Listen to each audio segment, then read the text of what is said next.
Hi, I am Annette von Haymasy.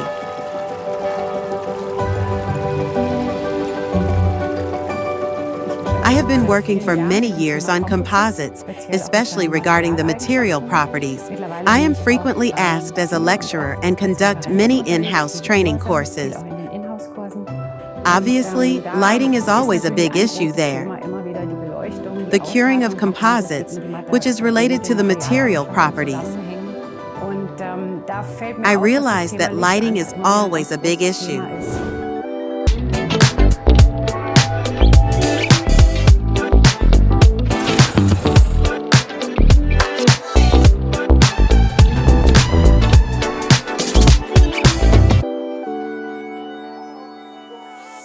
Since the end of last year, only LEDs can be used for workplace lighting. Although LEDs have a lot of advantages, the decisive disadvantage is that our material simply starts to set while we're working. I was really pleased that Renfert approached me for cooperation on the new light one, and I contributed my knowledge and expertise, which I would like to share also with you in this video. Our goal was to find the optimal illumination for processing composites, as well as the optimal illumination for finishing composites, because two different light sources are required. I'm pleased to share a few things with you in this video, perhaps a few tricks and tips, and I am happy to present these different types of light to you using my working method. LEDs have a very intense high blue component in the 400 to 500 nanometer range. However, this is exactly the curing range for composites. That means that the photoinitiators in the material react to this range of light, which is also used by all light curing devices. When processing composites, we obviously do not want this light component, and therefore, in cooperation with Renfert, we developed a composite mode for Light 1, which can be activated at the touch of a button.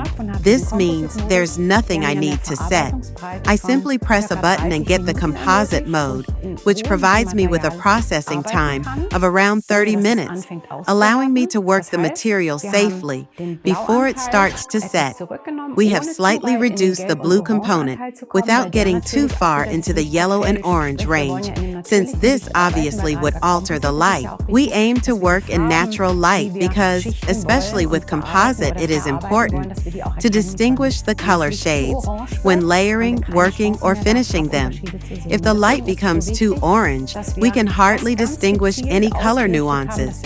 The light range we specifically designed is so important because it ensures that we can work in the natural light range while having sufficient processing time. In addition to the color spectrum, the light intensity also plays a crucial role, and we've optimized this too in the composite mode. In terms of light intensity, we achieved an optimal range for processing our composite. In addition to the light color, and the light intensity, there are other factors that play a major role. Even the color of the mixing tray may have an impact on our composite. White mixing trays reflect the light. This means the processing time is shorter, but it is much easier to distinguish the shades on the white background. On a black mixing tray, the processing time is slightly longer, but it is more difficult to distinguish the shades. Well, I guess everyone must find out for themselves how to handle it best. I prefer to work with a white mixing tray because I can see the different shades much better. But we can say, in general, that translucent or transparent materials cure much faster than opaque or relatively densely filled materials. This is a fundamental distinction. Towards the end of this video, let's get back to Light 1 and one or two features that I really appreciate in this light. Even working with the cuvette, the composite mode gives me, for example, when injecting the incisal material, which is much more light sensitive than, let's say, dentine. The composite mode gives me the optimal working range, and I really don't have to be concerned about the material starting to harden during injection. Even for larger restorations, I can work with the cuvette in composite mode without any concerns.